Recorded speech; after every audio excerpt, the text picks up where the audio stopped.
الحمد للہ رب العالمین والصلاة والسلام علی اشرف الانبیاء والمرسلین اما بعد فاعوذ باللہ من الشیطان الرجیم من حمزہ ونفخہ بسم اللہ الرحمن الرحیم رب اشرح لی صدری ویسر لی امری واحلل عقدۃ من لسانی یفقہوا قولی اللہم انفعنا بما علمتنا وعلمنا ما ينفعنا وزدنا علما فبشر عباد الذين يستمعون القول فيتبعون أحسنه أولئك الذين هداهم الله وأولئك هم أولو الألباب أعوذ بالله من الشيطان الرجيم بسم الله الرحمن الرحيم ألف لام ميم غلبت الروم الف لام میم حروف مقطعات میں سے ہیں۔ ان حروف کو الگ الگ پڑھا جاتا ہے مکمل حرف کی طرح کاٹ کر الف لام میم۔ اگر یہ حروف مقطعات نہ ہوتے تو ہم اس کو علم پڑھتے۔ ان کا معنی اللہ ہی کو علم ہے۔ یہ قرآن کریم کے اعجاز کے لیے آتے ہیں۔ قرآن کریم کا اعجاز کیسے ہے؟ اگلی آیات کریمہ میں ایک بہت بڑا معجزہ، ایک بہت بڑی پیش گوئی، ایسی پیش گوئی جو ان دنوں کے حالات کے حوالے سے تقریباً دنیاوی تدبیر کے حوالے سے ایک ناممکن پیش گوئی تھی، لیکن جس طرح قرآن کریم کے معجزات میں سے، نبی کریم صلی اللہ علیہ وسلم کے معجزات میں سے ایک بہت بڑا معجزہ یہ ہے کہ نبی کریم صلی اللہ علیہ وسلم اور قرآن کریم سابقہ خبریں بالکل صحیح طریقے سے بیان فرماتے ہیں، اور ان خبروں میں قرآن کریم کا کوئی تورات انجیل کے ساتھ کوئی ٹکراؤ بھی نہیں ہے، بلکہ قرآن کریم دیگر کتابوں کی بھی تصدیق کرتا ہے، بلکہ ان میں جو کوئی تحریفات وغیرہ ہوئی ہیں ان کی بھی نگرانی اور نگہبانی کرتا ہے۔ تو قرآن کریم نبی کریم صلی اللہ علیہ وسلم کی حقانیت کے دلائل میں سے بہت بڑی دلیل سابقہ واقعات ہیں۔ قرآن کریم میں جب اللہ تعالیٰ سابقہ واقعات بیان فرماتے ہیں تو اکثر اللہ تعالیٰ فرماتے ہیں تلک من انباء الغیب نوحیہا الیک، یہ غیب کی خبریں ہیں جو ہم آپ پر وحی کر رہے ہیں۔ سورہ یوسف میں حضرت یوسف کا قصہ بیان فرمایا تو فرمایا کہ نحن نقص علیک احسن القصص بما اوحینا الیک ھذا القرآن وان کنت من قبلہ لمن الغافلین، ہم آپ پر بہترین قصہ بیان فرمانے لگے ہیں اس وجہ سے کہ جو ہم نے آپ پر قرآن وحی کیا۔ کیا مطلب کہ یعنی حضرت یوسف علیہ السلام کا قصہ جو قرآن میں بیان ہونے لگا ہے، یہ سورہ یوسف کی شروع کی آیت ہے، تو یہ جو قصہ بیان ہونے لگا ہے یہ اصل میں اس بات کی بہت بڑی دلیل ہے کہ قرآن کریم اللہ کا کلام ہے، یہ قرآن کی حقانیت اور قرآن کے وحی ہونے کی دلیل ہے۔ تو جس طرح قرآن کریم سابقہ واقعات بیان کرتا ہے، نبی کریم صلی اللہ علیہ وسلم سابقہ واقعات بیان فرماتے تھے، تو یہ قرآن کریم اور نبی صلی اللہ علیہ وسلم کی حقانیت کی بہت بڑی دلیل اور معجزہ ہے۔ بالکل اسی طرح بلکہ اس سے بڑھ کر معجزہ یہ ہے کہ قرآن کریم میں مستقبل کے واقعات آئیں، احادیث مبارکہ میں مستقبل کے واقعات آئیں، پھر جیسے قرآن کریم اور نبی کریم صلی اللہ علیہ وسلم بیان فرمائیں ویسے ہی وہ چیز پوری ہو جائے۔ تو یہ ایک مستقبل کی خبر ہے جو اس وقت کے مطابق تقریباً ناممکن تھی، لیکن اللہ رب العالمین جو فرماتے ہیں وہ ہو جاتا ہے۔ علی کل شیء قدیر ہے، کن کہتے ہیں تو ہو جاتا ہے، فعال لما یرید ہے، جو اللہ چاہتے ہیں وہی ہو کے رہتا ہے۔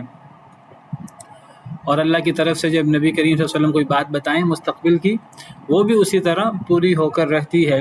جس طرح جنگ بدر سے پہلے نبی کریم صلی اللہ علیہ وسلم نے فرما دیا تھا فلاں کافر یہاں اس جگہ پر وہ مرے گا، فلاں یہاں مرے گا، اور بہت ساری خبریں ہیں جو آپ نے مستقبل کی دیں اور وہ ایز اٹ از پوری ہوئیں۔ تو یہ ماضی کی خبریں ہوں یا مستقبل کی خبریں ہوں، یہ قرآن کریم اور نبی کریم صلی اللہ علیہ وسلم کی حقانیت کی بہت بڑی دلیل ہے، جس میں سے یہ ایک مستقبل کا واقعہ ہے۔ تو یہ قرآن کریم کا اعجاز ہے۔ وہ کیا ہے؟ غلبت الروم، مغلوب کر دیے گئے رومی، یعنی رومی مغلوب ہو گئے، شکست دے دی گئی ان کو۔ شکست دینے والا کون تھا؟ فارسی، تو رومی مغلوب کر دیے گئے فی ادن الارض قریبی زمین میں، وہم من بعد غلبہم سیغلبون، اور وہ اپنے اس مغلوبیت کے بعد، اپنی اس شکست کے بعد، سیغلبون ان قریب وہ غالب بھی آئیں گے۔ یعنی ایک تو جو اس دور میں ہوا کہ رومی مغلوب ہوئے، فارسی ان پر غالب آ گئے، تو اللہ تعالیٰ فرما رہے ہیں کہ رومی مغلوب ہو گئے، اور یہ قریب کی زمین میں ہوا۔ فارسی اور رومیوں میں مکہ مکرمہ کے قریب، حجاز کے قریب رومی علاقہ تھا۔ اس وقت رومی فلسطین اور شام میں آباد تھے، کیسر وہ وہاں آباد ہوتا تھا، تو وہ قریب کی جگہ تھی، اور فارس آج کا ایران یہ دور کی جگہ تھی۔ تو رومی مغلوب ہو گئے قریب کی زمین میں، اور اللہ تعالیٰ نے ایک تو خبر دی کہ رومی مغلوب ہو گئے، لیکن ساتھ ہی اللہ تعالیٰ مستقبل کی پیش گوئی فرما رہے ہیں کہ یہ رومی ابھی تو مغلوب ہوئے ہیں، برے طریقے سے شکست کھائی ہے، اور فارسیوں نے ان کا کلا کما کر دیا ہے، تتر بتر کر دیا ہے، ایک لحاظ سے پوری طرح ان پر غالب آگے ہیں، زمین سے لگا دیے انہیں۔ لیکن چند ہی سالوں میں یہ غالب آ جائیں گے رومی فارسی لوگوں پر، وہم من بعد غلبہم، اور وہ اپنی مغلوبیت کے بعد، سیغلبون ان قریب وہ غالب آئیں گے۔ سین یہ مستقبل قریب کے لیے آتا ہے، ان قریب وہ غالب آئیں گے۔ کتنے دیر میں؟ قوموں کی فتح شکست میں ان قریب بھی یہ کئی دہائیوں پر مشتمل ہو سکتا ہے، لیکن اللہ تعالیٰ نے فرمایا کہ اس میں کئی دہائیاں نہیں لگیں گی، کوئی 10 20 30 40 50 سال 100 سال نہیں لگیں گے، فی بضع سنین، چند ہی سالوں میں پانسا پلٹ جائے گا۔ اور یہ اس دور کے حوالے سے بہت بڑی ایک پیش گوئی تھی، بہت بڑی ایک خبر تھی۔ یعنی وہ کوئی دو ملکوں کی آپس کی لڑائی نہیں تھی، دو قبیلوں کی آپس کی لڑائی نہیں تھی، دو چھوٹی قوموں کی آپس میں لڑائی نہیں تھی، وہ دو اس دور کی سپر پاورز کی لڑائی تھی۔ اور جب ایک سپر پاور دوسرے سپر پاور پر غالب آتی ہے تو وہ پھر اس کو تہس نہس کر کے تباہ و برباد کر کے رکھ دیتی ہے، تاکہ اس کا جھنڈا بلند ہو اور تاکہ اس کی شان و شوکت نمایاں ہو، اور دوسرے کو پھر وہ بالکل تحقیق کر دیتے ہیں۔ تو فارسیوں نے اسی طرح رومیوں کے ساتھ ظلم و ستم کا بازار گرم کیا تھا۔ بڑا مشکل تھا کہ چند ہی سالوں میں یہ غالب آ جائیں۔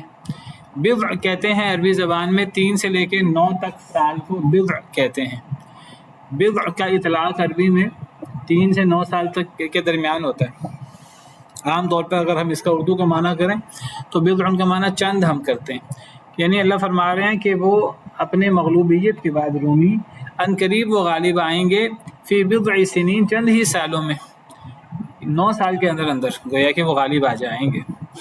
للہ الامر من قبل ومن بعد، اللہ ہی کے لیے حکم ہے، فیصلہ، اختیار وہ اللہ کا ہے۔ یہ جو پہلے فارسی غالب آئے ہیں یہ بھی اللہ کا حکم تھا، اور چند ہی سالوں میں رومی غالب آئیں گے اپنی مغلوبیت کے بعد، یہ بھی اللہ کا حکم ہے۔ اللہ ہی کے لیے حکم ہے، امر ہے، اختیار ہے، من قبل پہلے بھی، ومن بعد اور بعد میں بھی۔ پہلے بھی اللہ کے پاس اختیار تھا ماضی میں، ابھی بھی اللہ کے پاس اختیار ہے، مستقبل میں بھی اللہ کے پاس اختیار ہوگا۔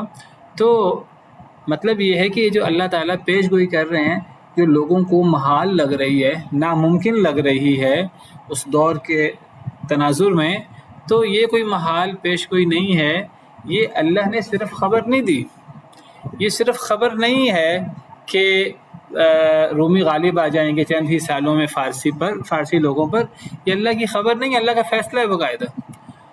اللہ جو چاہیں اللہ وہ ہوتا ہے، یہ اللہ کا اختیار ہے، یہ اللہ کا حکم ہے، یہ اللہ کا فیصلہ ہے، اور اس فیصلے کی خبر دے رہے ہیں اللہ تعالیٰ۔ یہ کرنا کس نے؟ اللہ نہیں کرنا ہے،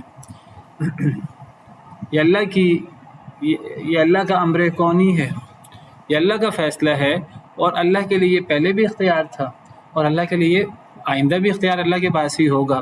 پہلے بھی ہمیشہ اللہ کے فیصلے چلتے رہے، زمانہ حال میں بھی اللہ کے فیصلے چل رہے ہیں، آئندہ بھی اللہ کے فیصلے چلیں گے، تو کوئی اس کو محال سمجھے، ناممکن سمجھے تو سمجھتا رہے، اللہ کے لیے کوئی مشکل نہیں ہے۔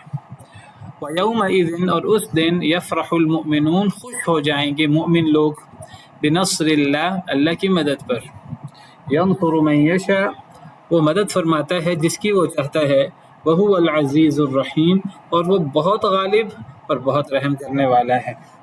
تو یہ آیات کریمہ اور اگلی آیت بھی، یہ آیات کریمہ جیسے میں نے ذکر کیا کہ نبی صلی اللہ علیہ وسلم کی بعثت مبارکہ، جو جب آپ کی عمر مبارک 40 سال ہوئی تو رمضان کے مہینے میں آپ پر اللہ نے نبوت، رسالت نازل فرمائی، اللہ نے آپ کو نبی و رسول بنایا، قرآن کی وحی آپ پر ہوئی غار حرا میں جب آپ کی عمر مبارک 40 سال ہوئی۔ تو یہ کون سا سن تھا، یہ کون سا سال تھا؟ اس دور میں باقاعدہ سن اور سال تو چلتے نہیں تھے، اس دور میں مہینے اور تاریخ وغیرہ چلتی تھی۔ مہینے اور تاریخ کو شمار کرنے کی بنیاد اس دور میں کیا تھی؟ چاند کی بنیاد پر وہ اصل میں دنوں کا طے کرتے تھے کہ آج چاند کی کون سی تاریخ ہے۔ کیسے طے کرتے تھے؟ وہ کوئی حساب نہیں رکھتے تھے، جس طرح ہمارے ہاں کیلنڈر ہوتا ہے، پوری تقویم ہوتی ہے اور پورا ایک ایک دن کا حساب رکھا جاتا ہے، اور اگر یہ حساب آگے پیچھے ہو جائے تو ہمیں بڑا مشکل ہے کہ اگر سب ہی لوگ بھول جائیں آج کیا تاریخ ہے، آج 26 جولائی ہے، اگر سب لوگ بھول جائیں، کوئی بندہ کہہ دے جی آج 26 جولائی نہیں ہے، آج 28 جولائی ہے یا 30 جولائی ہے یا 20 جولائی ہے، تو لوگ کہہ دیں گے جی، سب لوگ یہی مان لیں گے کہ جی آج 20 جولائی ہے یا 30 جولائی ہے۔ تو کوئی ایسا علامت نہیں ہے کہ پہچانا جائے کہ جی آج کیا تاریخ ہے، کوئی قرینہ نہیں ہے اس کا۔ تو ایک تاریخ آج طے کر لی گئی ہے تو اس تاریخ کے مطابق سب لوگ کہتے ہیں یہ تاریخ ہے، اس کا باقاعدہ حساب رکھا جاتا ہے۔ لیکن چاند کی تقویم میں ایسا نہیں ہے۔ چاند کی تقویم میں اگر لوگ حساب نہ بھی رکھیں، اصل میں وہ آسمان میں ہمیں چاند نظر آتا ہے، اللہ نے چاند کی منزلیں مقرر کی ہیں اور یہ اللہ کی بہت بڑی قدرت ہے۔ وَقَدَّرَهُ مَنَازِلَ لِتَعْلَمُوا عَدَدَ السِّنِينَ وَالْحِسَابَ اللہ نے چاند کی منزلیں مقرر کی ہیں، وہ منزلیں چاند کی ہمیں کبھی چھوٹا نظر آتا ہے کبھی بڑا نظر آتا ہے، وہ چاند کی منزلیں ہی سے تو چاند مہینے کی تاریخ کا پتہ لگتا ہے۔ چاند غائب ہو جاتا ہے کچھ دنوں کے لیے، پھر اس کے بعد چاند حتی عاد کالعرجون القدیم، ایک وقت آتا ہے کہ کھجور کی پرانی بوسیدہ ٹہنی کی طرح چاند نظر آتا ہے۔ کھجور کی پرانی بوسیدہ ٹہنی وہ خشک ہو کر باریک سی ٹہنی ہوتی ہے، وہ مڑ جاتی ہے، تو پہلی رات کا چاند ہلال وہ اس طرح کر کے کئی رات چاند غائب رہتا ہے، پھر وہ باریک سا چاند نمودار ہوتا ہے۔ جب وہ چاند نمودار ہوتا ہے، پیچھے لوگوں نے حساب رکھا ہو یا نہ رکھا ہو، لوگ سمجھ جاتے ہیں آج چاند کی پہلی تاریخ ہے، پہلے رات آتی ہے پھر دن آتا ہے۔ پھر اگر لوگ تاریخیں اس کا حساب نہ رکھیں، لوگ آسمان پہ دیکھیں تو جب 14ویں کا چاند ہوگا، جب چاند پورا البدر بن جائے گا 14ویں کا چاند، تو مکمل روشن چاند، تو گویا کہ وہ 14ویں رات ہوگی، اور پھر دوبارہ چاند چھوٹا ہونا شروع ہو جائے گا، اور پھر ایک وقت آئے گا چاند کئی راتیں غائب رہے گا، اور پھر دوبارہ چاند نئے سرے سے وہ کھجور کی پتلی مڑی ہوئی ٹہنی کی طرح وہ لوٹ آئے گا۔ والقمر قدرناه منازل حتى عاد كالعرجون القدیم۔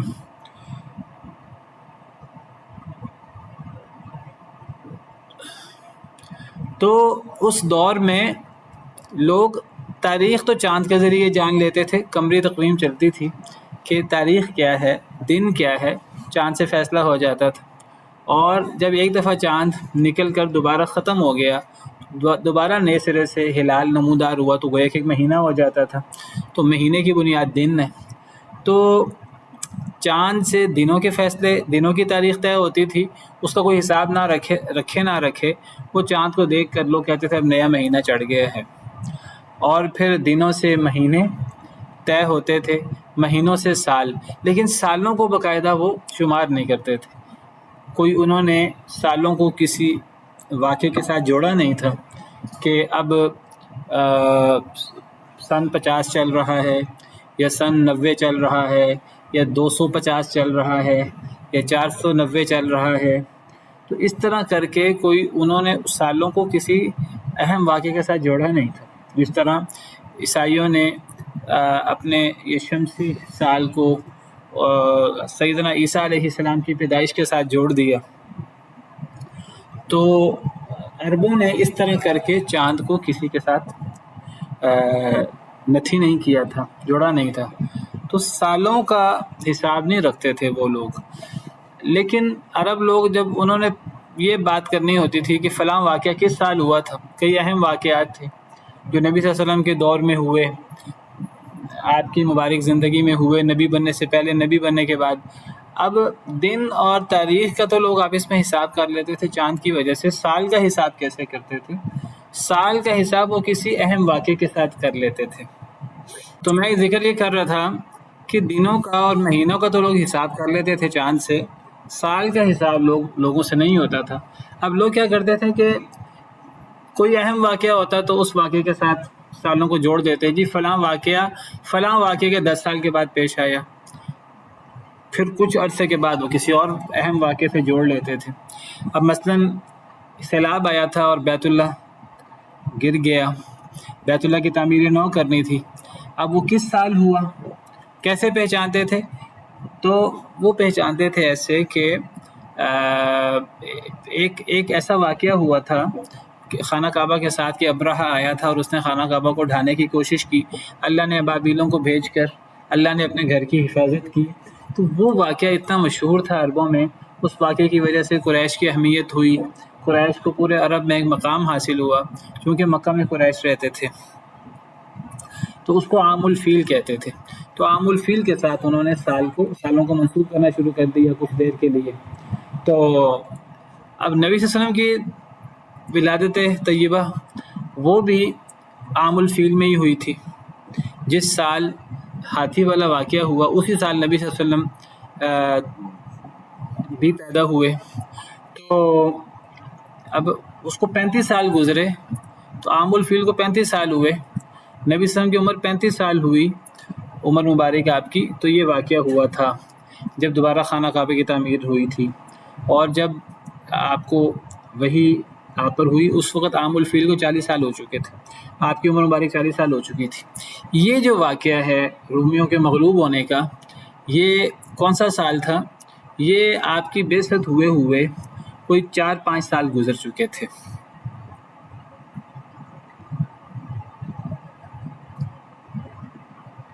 آپ سمجھیے کہ تقریباً اگر ہم حساب کرنا چاہیں، شمار کرنا چاہیں، یہ کوئی 7 یا 8 نبوی بنتا ہے. آپ کی بعثت والے کو 6-7 سال ہو چکے تھے، آپ سمجھیے تقریباً یہ وہ وقت تھا.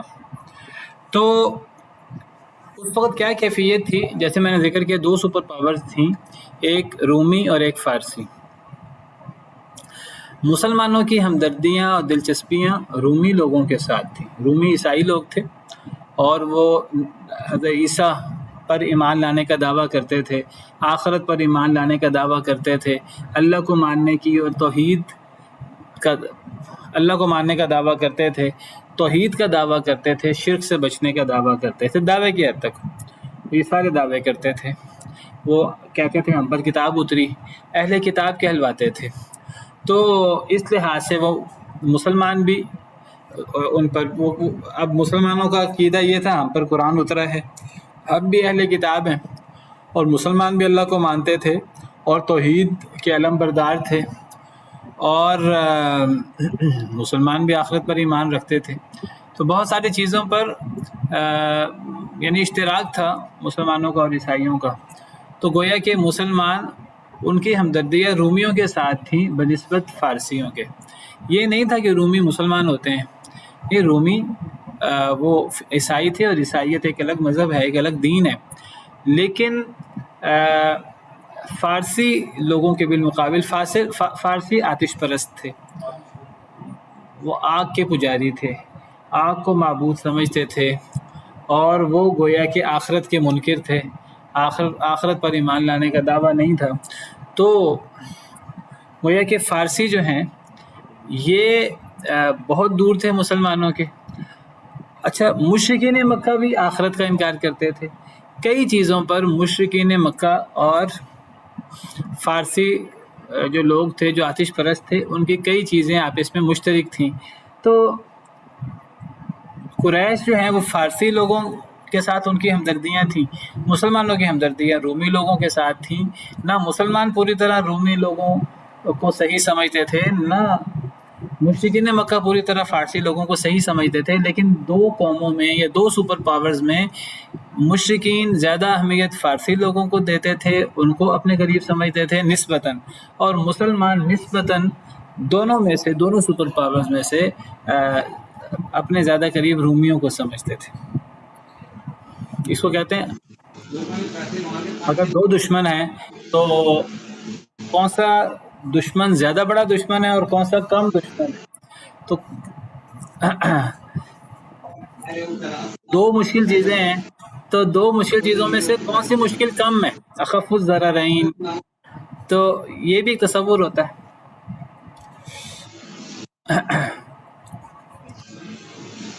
بعض دفعہ دو قومیں آپس میں لڑ رہی ہوتی ہیں، ان کا مقابلہ ہو رہا ہوتا ہے، ایک تیسری قوم دیکھ رہی ہوتی ہے. تیسری قوم جو دیکھ رہی ہے اس کا تعلق دونوں قوموں کے ساتھ نہیں ہے، لیکن دونوں قومیں وہ اس قوم کا حصہ نہیں ہے.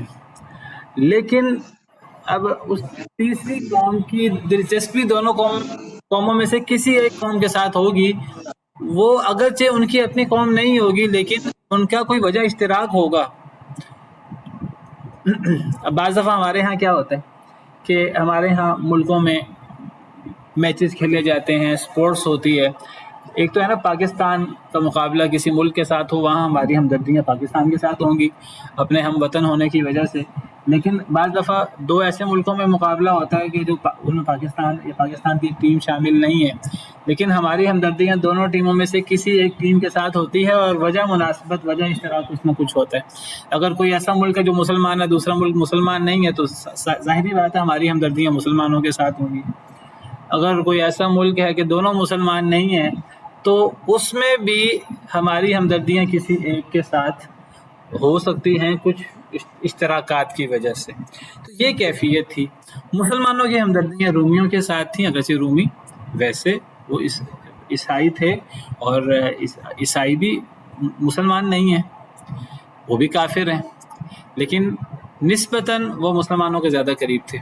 تو نبی صلی اللہ علیہ وسلم اور مسلمانوں کی ہمدردیاں زیادہ وہ عیسائیوں کے ساتھ تھیں، اور مشرکین کی ہمدردی زیادہ فارسی لوگوں کے ساتھ تھی. اب جب دونوں کا مقابلہ ہوا، مسلمان چاہتے تھے رومی غالب آئیں اور قریش چاہتے تھے کہ فارسی غالب آئیں، اور پھر ہوا یہ کہ رومی مغلوب ہو گئے، بڑی بدترین شکست کھائی اور فارسی غالب آ گئے. اور اب قریش نے خوشی منانا شروع کر دی.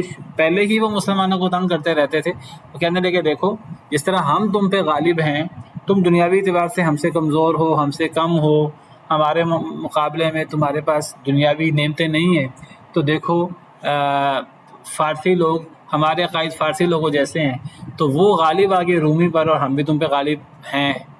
تو انہوں نے بڑی خوشی منائی. اب مسلمانوں کو بڑی تکلیف ہوئی اس بات کی.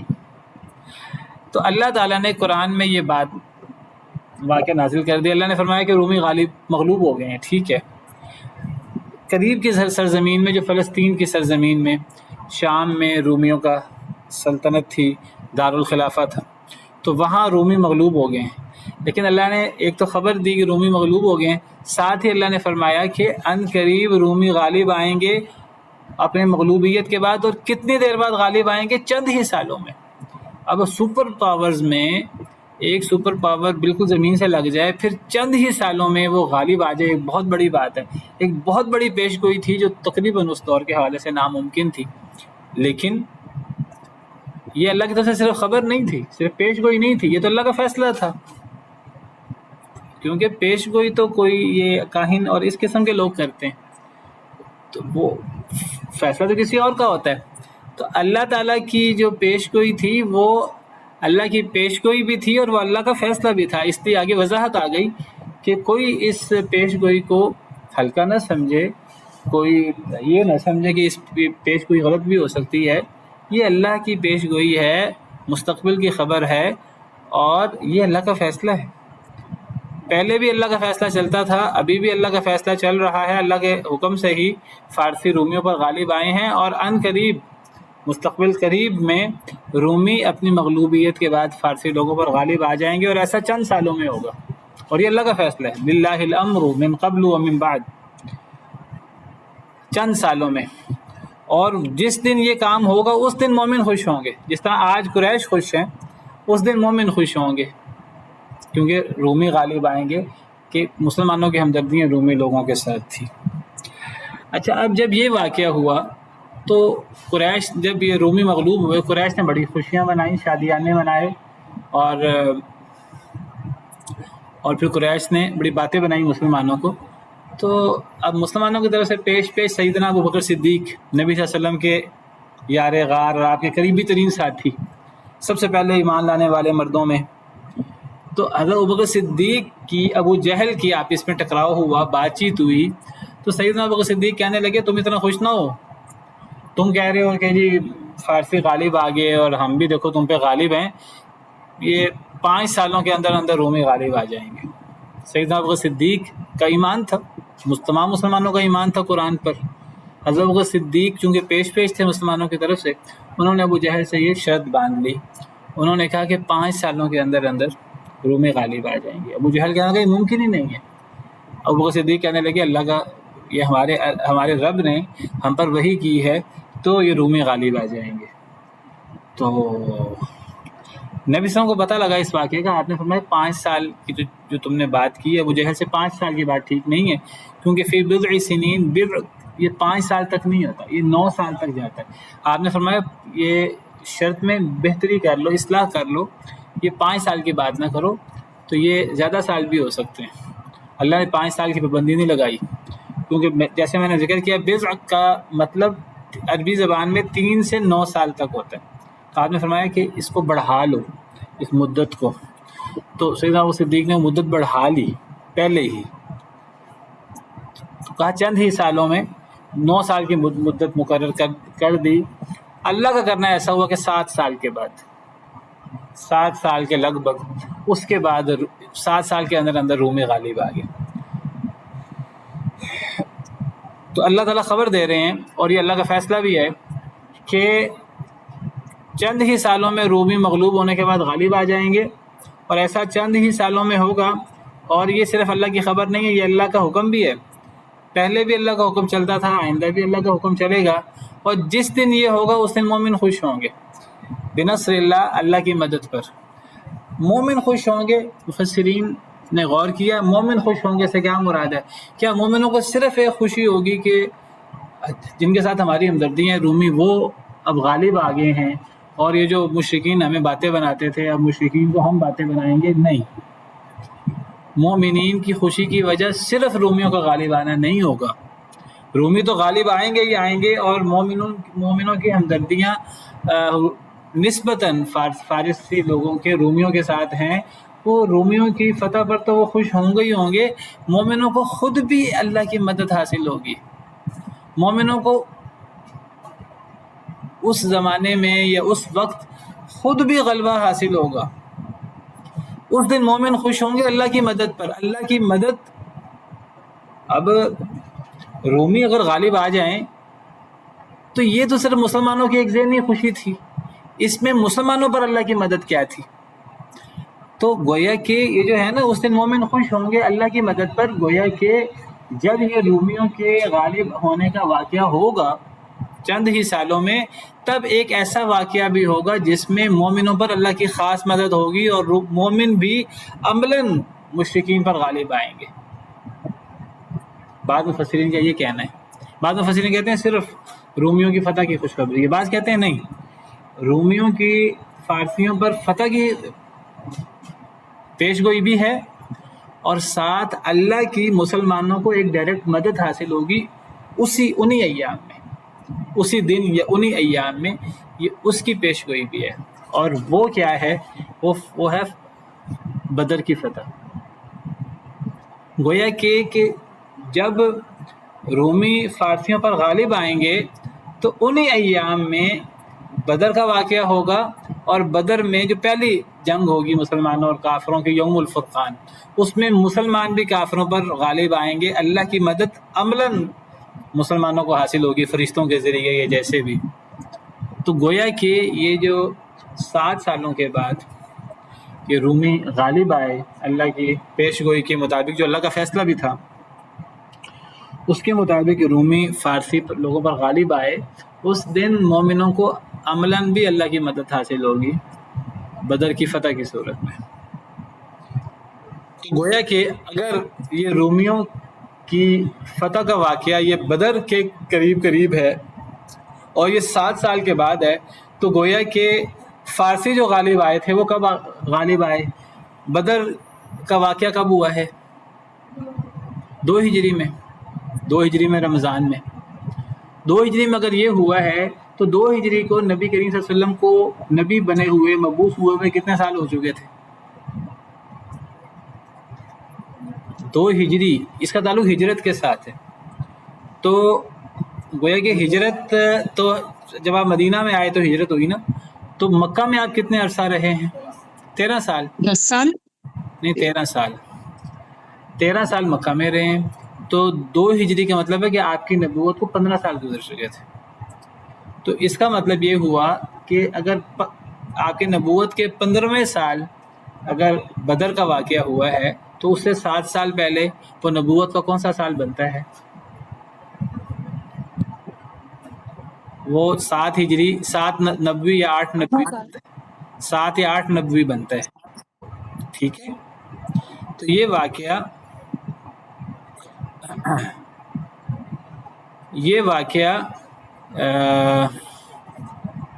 گویا کہ نبی صلی اللہ علیہ وسلم کی نبوت کو 6-7 سال ہوئے تھے، یہ واقعہ تب کا ہے۔ شرط کی بات ہو رہی ہے، شرط لگانے میں کیا حرج ہے اس قسم کی بات کرنے میں؟ اگر اللہ کی طرف سے کوئی پیش گوئی ہو تو کوئی مسلمان اللہ کے وعدوں پر اعتماد کر کے کسی سے یہ کہہ دے کہ میرا اللہ چند سالوں میں یہ ایسے اور ایسے کر دے گا، تو اس میں کیا ممانعت ہے؟ کوئی ایسی ممانعت کی بات نہیں ہے۔ آپ میں سے بعض لوگ شرط کی بات کر رہے ہیں کہ یہ کوئی ممانعت ہے، اس کی یعنی کس چیز کی ممانعت ہے اس میں؟ یاد ہو استاد میرے خیال میں شاید وہ یہ پوچھنا چاہ رہے ہیں کہ جیسے ہم کوئی شرط لگاتے ہیں کسی سے نا، جیسے یہ اتنا ہے تو یہ ہو جائے گا، تو شاید اس کی بات کر رہے ہوں، اور اس کی ممانعت تو نہیں ہے، میں لے رہے ہیں، باقی وہ خود بتا سکتے ہیں۔ نہیں، اس میں کیا ممانعت ہے؟ اس کی ممانعت تو تب ہوگی نا جب کوئی اندر کوئی جوا انوالو ہوگا، کوئی سود انوالو ہوگا، کوئی غلط بات انوالو ہوگی۔ اگر کوئی یہ شرط لگا لے کسی سے، کوئی مسلمان کسی کے ساتھ کہ جی ہم اگر صحیح طریقے سے دین پر عمل کریں گے تو اللہ ہمیں فتح دیں گے تمہارے اوپر، تو کیا اس میں حرج ہے؟ اس میں کوئی حرج کی بات نہیں ہے۔ اللہ کے وعدوں پر یقین کر کے ایسی بات کی جا سکتی ہے۔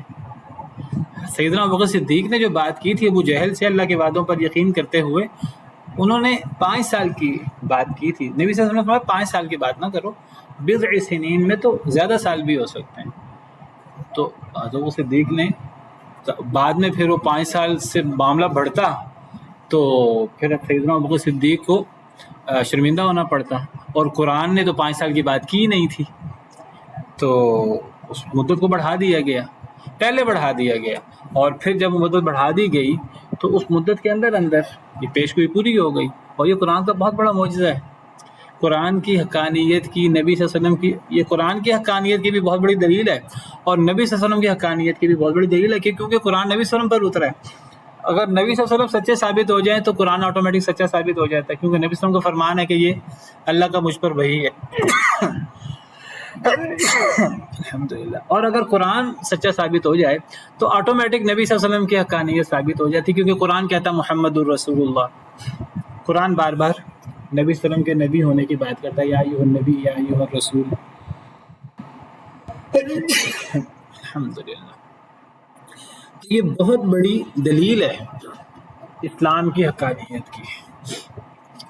ماضی کی خبر پوری ہونا، ماضی کی خبر دینا، یہ بھی اسلام کی حقانیت کی، ماضی کی سچی خبر دینا اسلام کی حقانیت کی بہت بڑی دلیل ہے، لیکن مستقبل کی خبر دینا اور وہ ایز اٹ از پورا ہو جانا، یہ اس سے بھی بڑی دلیل ہے اسلام کی حقانیت کی۔ استاد لیکن اس میں ایک یہ چیز بھی ہے نا کہ شاید انہوں نے اونٹوں کی بات کی تھی سیدنا ابوبکر نے، تو کیا کوئی چیز جس کی مالی قیمت ہو اس کو شرط میں اس طریقے سے لگا سکتے ہیں؟ واللہ عالم، میرے علم میں تو یہ چیز نہیں ہے، تو یہ دیکھا جائے گا کہ پورا واقعہ کیا ہے صحیح سند کے ساتھ، پھر اگلی بات ہو سکتی ہے، واللہ عالم۔ تو بہرحال اللہ تعالیٰ فرماتے ہیں وَيَوْمَئِذٍ يَفْرَحُ الْمُؤْمِنُونَ، اس دن مومن خوش ہوں گے۔ کس پر خوش ہوں گے؟ بنصر اللہ، اللہ کی مدد پر۔ گویا کہ اس دن مومنوں کو بھی اللہ کی عملی مدد حاصل ہوگی، صرف رومیوں کی فتح پر نہیں، وہ تو مومنوں کی کوئی عملی مدد نہیں تھی، وہ تو ایک چلو کسی اعتبار سے دلی ہمدردیاں مسلمانوں کی کچھ وجوہات کی وجہ سے عیسائیوں کے ساتھ تھی، نہیں، مسلمانوں کو عملی مدد بھی اللہ کے حاصل ہوگی، بدر والی، واللہ عالم۔ اسی لیے ینصر من یشاء، اللہ مدد کرتے ہیں جس کی چاہتے ہیں۔ یہاں مدد سے مراد مومنوں کی مدد ہے، نہ کہ عیسائیوں کی مدد ہے، وہ بھی مراد ہو سکتی ہے، لیکن اب یہاں مومنوں کے ساتھ اللہ کی مدد کی بات ہو رہی ہے بدر کے مقام پر۔ اللہ نے باقاعدہ ایک سپر پاورز میں مسلمانوں کی ہمدردی جس سپر پاور کے ساتھ تھی اس کی فتح کی بھی اللہ نے پیش گوئی کی، اور اللہ نے گویا کہ مسلمانوں کی مدد کی بھی پیش گوئی کی، اور ساتھ ہی فرمایا اللہ جس کی چاہے مدد کرے۔ اللہ کو مدد کرتے ہوئے یہ نہیں دیکھنا ہوتا کسی کے پاس وسائل کم ہیں کہ زیادہ ہیں، ایسے حالات پیش آنا دنیاوی اعتبار سے ہو سکتا ہے کہ نہیں ہو سکتا، اللہ تو جو چاہتے ہیں اللہ وہ کر دیتے ہیں۔ وَهُوَ الْعَزِيزُ الرَّحِيمُ، اور وہ بہت ہی غالب اور بہت ہی رحم کرنے والا ہے۔ اللہ غالب ہے ہر چیز پر، لیکن اللہ کی دو عظیم صفات ہیں، وَهُوَ الْعَزِيزُ الرَّحِيمُ، اور یہ دو ایسی عظیم صفات ہیں کہ جو اللہ رب العالمین کی ذات میں ہی اکٹھی ہو سکتی ہیں۔ عام طور پہ دنیا میں اگر کوئی غالب ہو اس کے اندر رحم ختم ہو جاتا ہے، اس کے اندر تکبر اور ظلم آ جاتا ہے، لیکن اللہ رب العالمین تمام غالب لوگوں سے غالب ہیں، سب غالبوں سے زیادہ غالب ہیں، سب طاقتوروں سے زیادہ طاقتور ہیں، کیونکہ اللہ خالق ہے سب کے۔ تو اللہ جتنے غالب ہیں اتنے اللہ تعالیٰ الرحیم بھی ہے، رحم کرنے والے۔ یہ دو ایسی صفات ہیں جو دنیا میں لوگوں میں اکٹھی نہیں ہوتی، تو یہ اللہ رب العالمین کی عظیم صفات ہیں دو، اور بڑی عجیب طریقے سے اللہ نے دونوں صفات کو اکٹھا فرمایا ہے کہ جتنے اللہ غالب ہے اتنے اللہ تعالیٰ رحیم بھی ہے۔ اور قرآن کریم میں ان صفات کا اجتماع کئی جگہ پر آیا ہے، جیسے یہاں آیا، اسی طرح قرآن کریم میں بعض جگہ پر یہ بھی ہے وَهُوَ الْعَزِيزُ الْغَفُورُ، اللہ بہت غالب اور بہت بخشنے والے، یہ بھی اسی طرح وَهُوَ الْعَزِيزُ الرَّحِيمُ کی طرح۔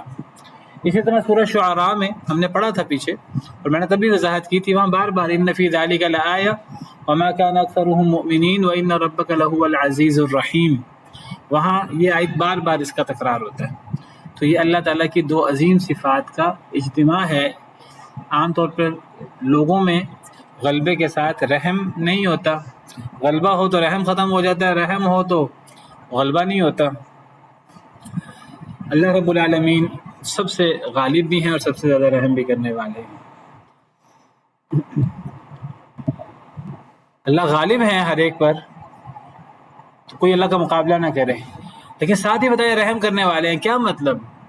غالب ہونے سے ڈرانا مقصود ہے، کوئی اللہ کا مقابلہ نہ کرے، کوئی اللہ کے احکامات کو رد کرنے کی جرت نہ کرے، اور ساتھ رحیم کہہ کر کیا بتانا مقصود ہے؟ اگر کسی سے ظلم ہو گیا ہے، زیادتی ہو گئی ہے، کفر ہو گیا ہے، شرک ہو گیا ہے، اگر وہ اصلاح کرنا چاہتا ہے تو وہ گناہ دنیا بھر کے گناہ لے آئے اور اللہ کے سامنے اپنے ہاتھ پھیلا دے، اللہ کو اسے معاف کرنے میں اللہ کو کوئی دیر نہیں ہوگی، اور اللہ وہ زمین گناہوں کی بھر کے لے آئے، اللہ اسے پھر بھی معاف کر دیں گے۔ یہ مطلب ہے العزیز الرحیم۔ قل یا عبادی الذین اسرفوا علی انفسہم لا تقنطوا من رحمت اللہ، اے نبی صلی اللہ علیہ وسلم میرے ان بندوں سے کہہ دیجئے جنہوں نے اپنے آپ پر زیادتیاں کی ہیں کہ تم اللہ کی رحمت سے کبھی نا امید نہ ہونا. ان اللہ یغفر الذنوب جميعا، اللہ سارے گناہ معاف کر دیتے ہیں. وهو العزیز الرحیم.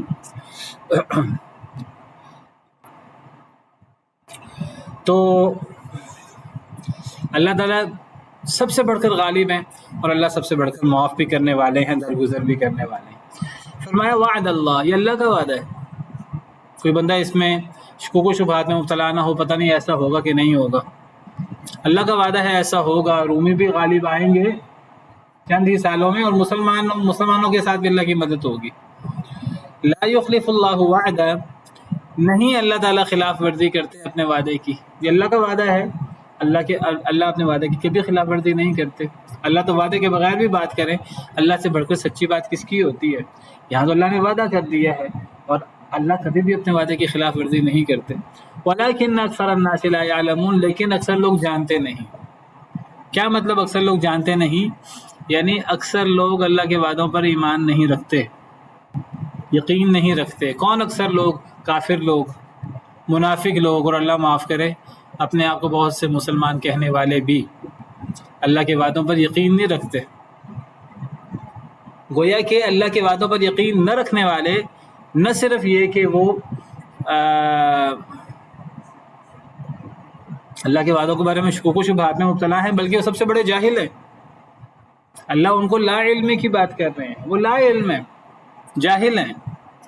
اکثر لوگ جانتے نہیں ہیں اس بات کو. تو اللہ کے وعدوں پر یقین رکھنا یہ اصل ایمان ہے، یہ اصل علم ہے.